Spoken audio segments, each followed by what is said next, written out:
Namaste everyone and welcome back to my channel called zuzanareacts, where I learn all things pirate with your help, and I just share my Slovak Central European point of view. And in today's video we are going to look into why Christians are adopting the concepts of karma and reincarnation. But before we jump into today's video, let's get into it. I must admit, I went to university quite a bit, so we had a little joke. First you get your BS, then you get your MS, then you get your PhD, and that is BS is BS, and MS is more of the same, and PhD is piled higher and deeper. Well, that's because universities have echoed the religions that are insisting there's only one life, and only one life puts you in jail and does not give you freedom.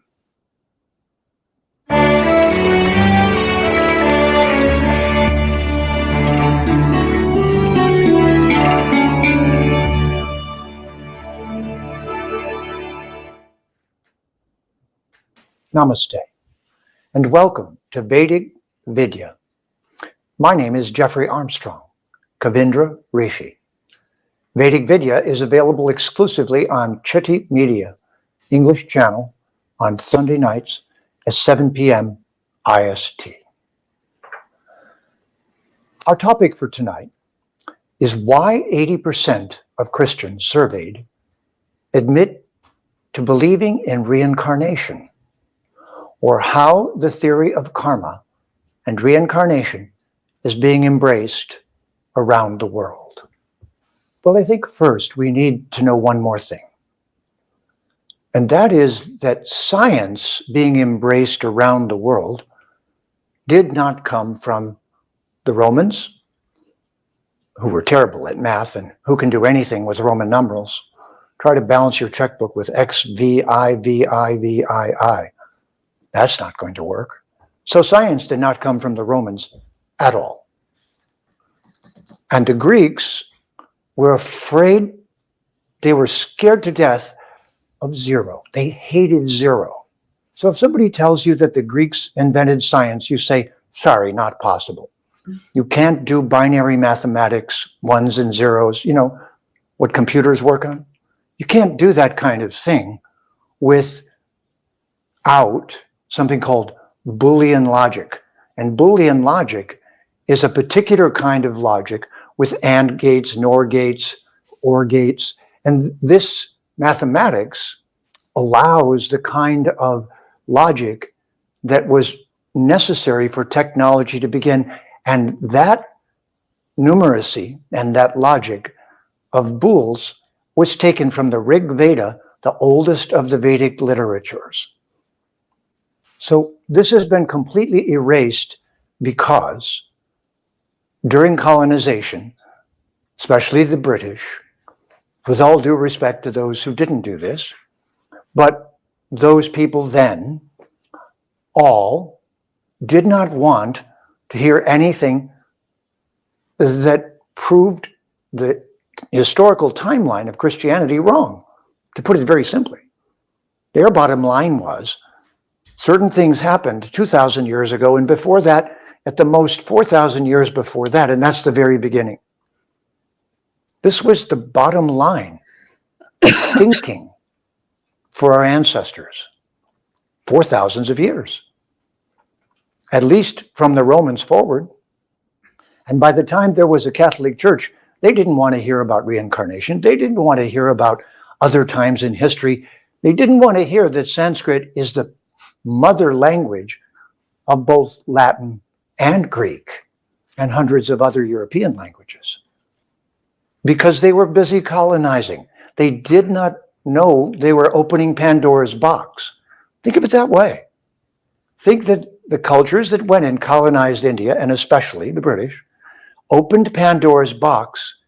Did you know, since I suspect a lot of you speak English, since I'm speaking English, that English did not have a dictionary worth mentioning, nor a translation of the Bible into English when the colonization of India began.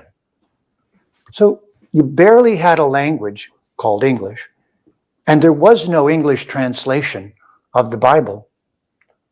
And yet, India is the place where the world's most sophisticated language, Sanskrit, was devised. Sanskrit is Samskritam. It means the language that was perfected. Perfected for what? As a programming language to pass knowledge forward through history. No one's probably told you this, but this is very important. That the Sanskrit language is a programming language with very specific, it has 50 letters, first of all. English has 26. You got it? A little bit smarter. 50 letters.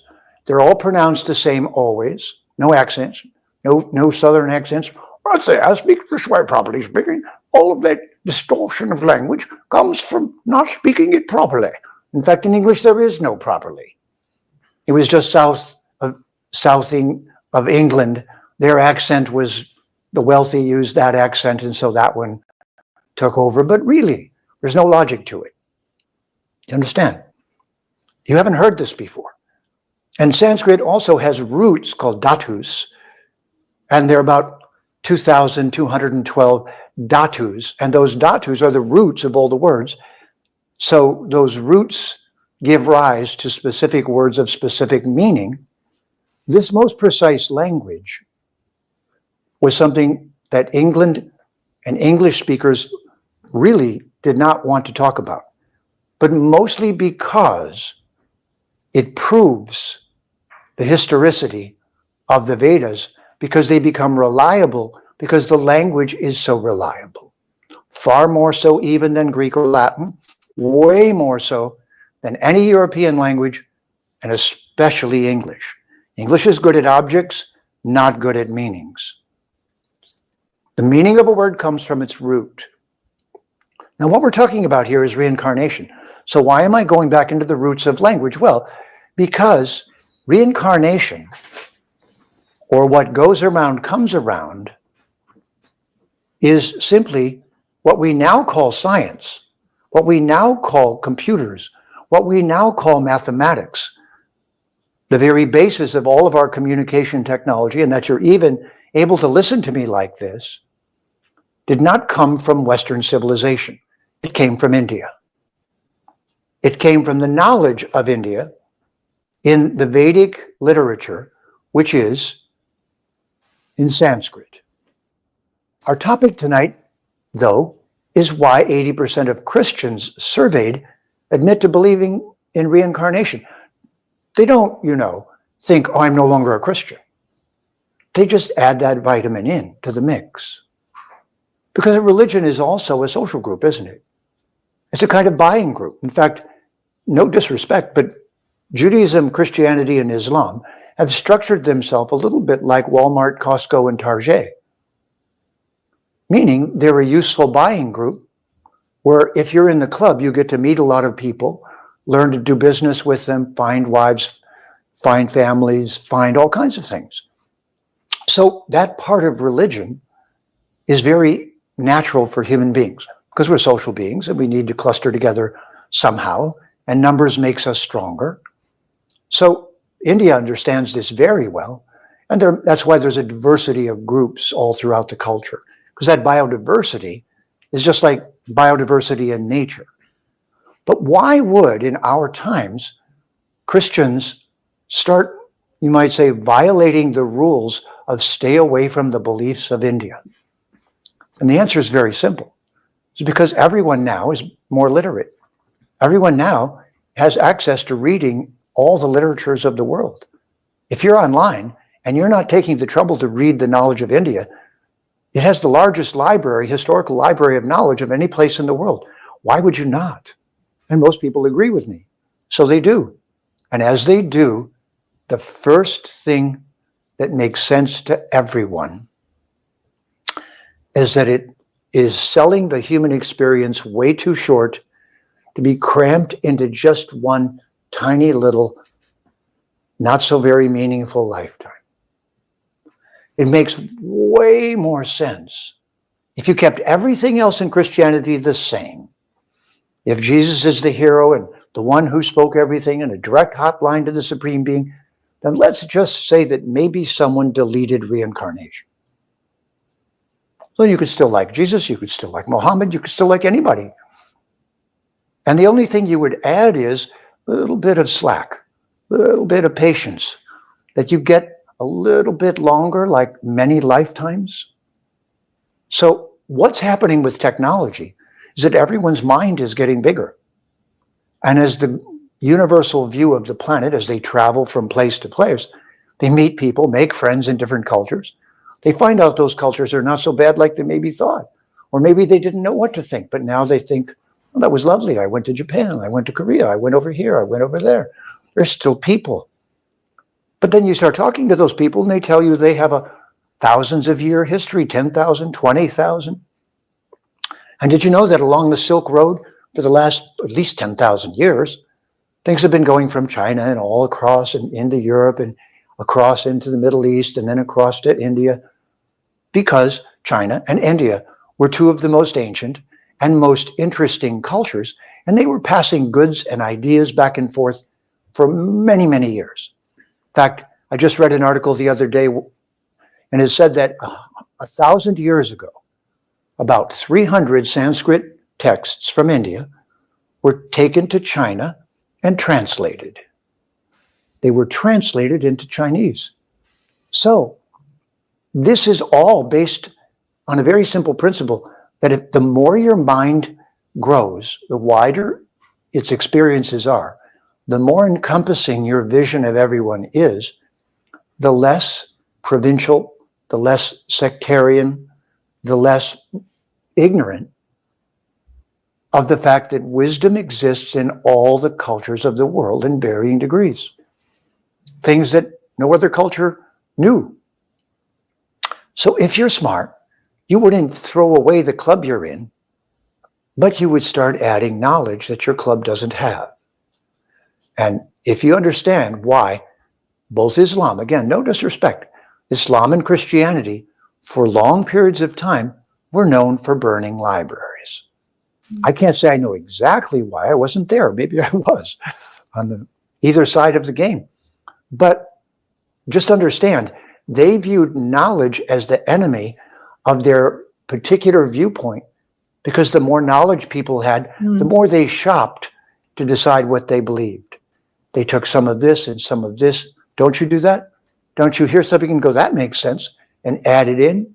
Well, this is what's happening throughout the world. Anyone who just has blinders on, is just reading their book and won't read anything else, is either illiterate or a coward. And it's not even fun. But if it's interesting and enjoyable and unique, and who knows, maybe it has wisdom. I have a degree in history and comparative religion. I don't know if you've noticed, but I've studied all the religions right back to their roots, read their books.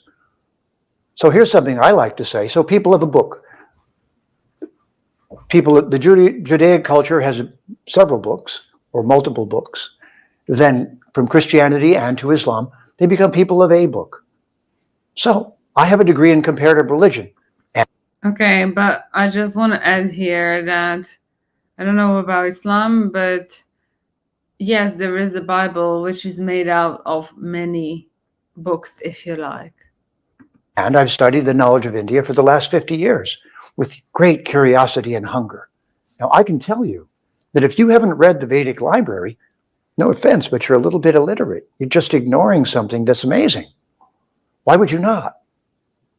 So those traditions now are simply moderating. And if they get additional knowledge, it doesn't mean they have to leave the fundamental truths of their religion, but adding on important knowledge is helpful. And the point here is having, now you've heard this word, it's called Mahatma. We're called the Atma. Atma means the immortal being inside. When we go namaste, we're addressing each other as the Atma, the part that can't die. So reincarnation is based on that. Just that one simple thing. As soon as you get it, that the shining energy that's inside of other living entities is called the Atma. It doesn't die. It simply goes from life to life. Okay. Well, as soon as you understand that, That is reincarnation. That is simply that you won't die ever. And you're visiting matter, and you came here for the learning experience. Then why not add things? And why not add things that make sense? So what never made sense to most Christians, I was born a Christian. By the time I was 13, I said, wait a minute. Jesus seems friendly, but his father seems like a real mean son of a gun. William Blake called Yahweh mean old Nobodaddy. Why? Because he seems to want to punish everyone. And if you get that feeling, then you go, wow, Jesus is loving and his father is nasty and mean and wants to punish you and send you to hell. That's not good. But reincarnation says, chill, relax, like you say in Hawaii. Shaka, hey, haole, you take it easy, you live longer, you'll have a heart attack. Honestly, we're shopping for ideas right now, aren't we?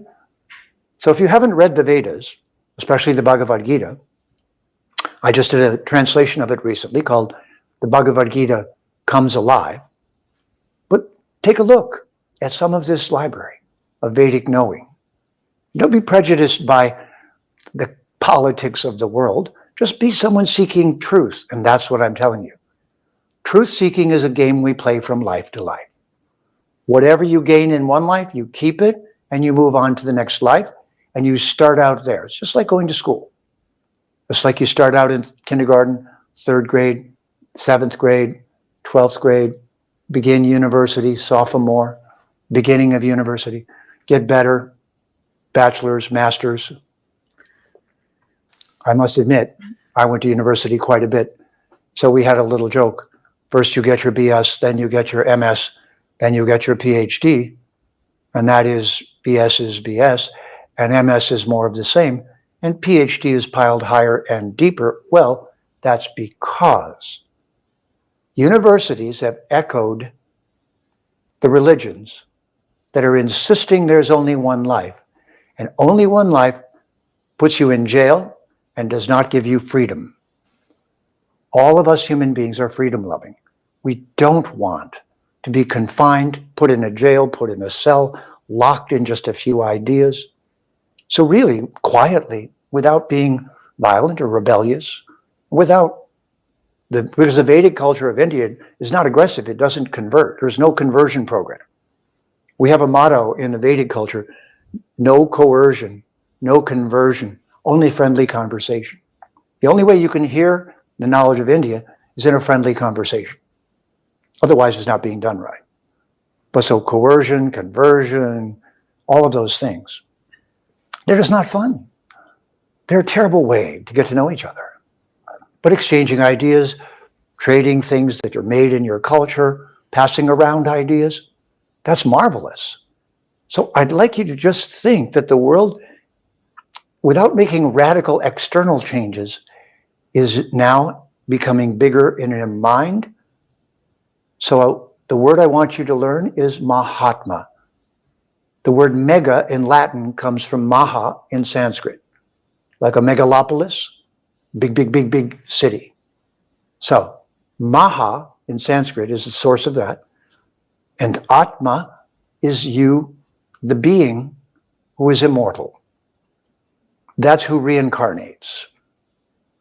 So the saying in Sanskrit and in yoga is that if you become a Mahatma, you hold a bigger view of reality. And do you know what the immediate result of a bigger view of everything is? Patience, calmness, less anger, less violence, more understanding and empathy. So when you become a Mahatma, it's based upon reincarnation, which in Sanskrit is called Samsara. It means swimming together through matter from life to life. Next time someone says reincarnation, you say, oh, you mean Samsara. The Atma swimming through matter from life to life. Yes, exactly that. In pods like dolphins, in groups, no problem. Have a group, have a religious group. Just don't force it on anyone, that's fine. Choose the buying club or the group store to shop at that you like. Biodiversity is useful. This is what the Vedic culture is. People say India is too complicated. No, it's diverse, very different. If you're a smart shopper and you know what you're looking for, there's thousands of volumes in the Vedic library, and I'm just giving you a few words and concepts that will make you a Mahatma. And that is the hope of the Vedic Vidya. So, very interesting video. I wonder what you guys think. Do you think that it actually answered the question about why Christians are adopting Hindu karma and reincarnation? Because to me, it really did not. And I was actually very curious to hear about that. And I mean, I'll try to answer it for you. I think that we've talked about it many, many times before. I think that there is a big rise of spirituality has been happening over the last, I think, 2 decades. I've been observing because I've been in that world, and it's always more and more people. And I think that there is a huge, definitely disillusionment with Christianity. I think anyone who would have studied history, understood what was going on, gets it. You know, people are trying to be very scientific here, so standing for, let's say, a religion that went around and killed people, etc., perhaps not the best is of look. You know, so I think, yeah, I've talked about that I feel like the God of the West is the science, actually. And people are looking there, or they are looking to spirituality, and this way they are finding things like reincarnation. And that is, I think that people may not be so aligned with the concept of one life, although many people still are. If I would at least talk to people around, like what I know, I would say, like the very scientific ones, they would say it's just one life, but I guess for Hindu it's just one incarnation. And I think that for science in the West, it's about that a god is, they imagine it like a grandpa sitting somewhere up in the skies, which is not obviously what spirituality thinks, and perhaps Hinduism, when you say we're all one, we're all connected. Funny enough, this is kind of what Christianity says in a different terms that no one bothers to understand, where kind of there is a quote somewhere, I think in the New Testament, where he said, he resides in me and I reside in him, which would imply that we're all one and we're kind of all connected. A different way of saying that. So but I think in here people are really looking for alternatives. I think that the fearful God, that's not something that actually, the guy is older than I am, but this is not how it is, at least in my religion. It was always that God is love and God is loving. So yeah. So I'm not too sure. Maybe, he's American. This is what I've been trying to explain to you for the longest time, that even when you go from a country to country, in fact, in Slovakia, when you go from perhaps one Catholic church to the other, the service, things that will change, right? And I know that, like, I'm baptized Lutheran, and the Lutheran Church in Germany, they have different practices. They do things slightly different. So I don't know what else there is different. So this is how it's just mind-boggling how there are many different interpretations. It was interesting to know that, the Bible wasn't even translated for the English. The whole language thing is pretty fascinating. Definitely. Obviously, the Vedic knowledge, it would have been great if the humanity was more aware of that.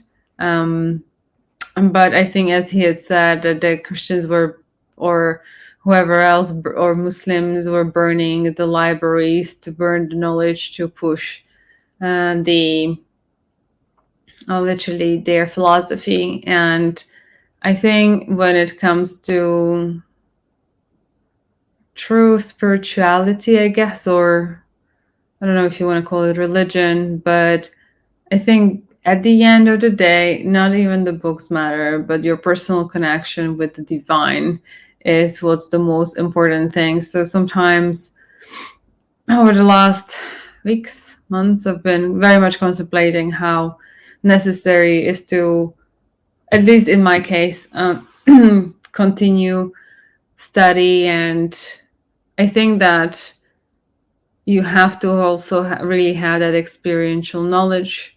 Sometimes it's definitely helpful to have, would you guys have gurus over there, or like teachers that can guide you along the path. But I think personal experience with the divine is what counts the most, regardless of the books. I came to that from different experiences and people that I talk to, and it just only makes more sense to me. But I think it's very interesting to always seek more knowledge to understand. But I don't know what seeking of knowledge gives you outside of the fact that you have more knowledge. But I think knowledge is nothing if it's not being applied. So there are two sides to the coin, I think, on this one. But please do let me know what you guys thought of this video. I'm very curious because I really expected a different one. Why do you think, or from your experience, or this is an appeal to also the Indians living outside in the Western side of the world? Like, why do you see the rise of acceptance of reincarnation and karma on in the Western Hemisphere? I would love to know your thoughts. And with that being said, thank you so much for watching this video with me. If you did enjoy, please give a thumbs up, share, like, and subscribe to this channel. And I'll see you next one. Until then, do take care. I'm sending lots of love. Bye-bye.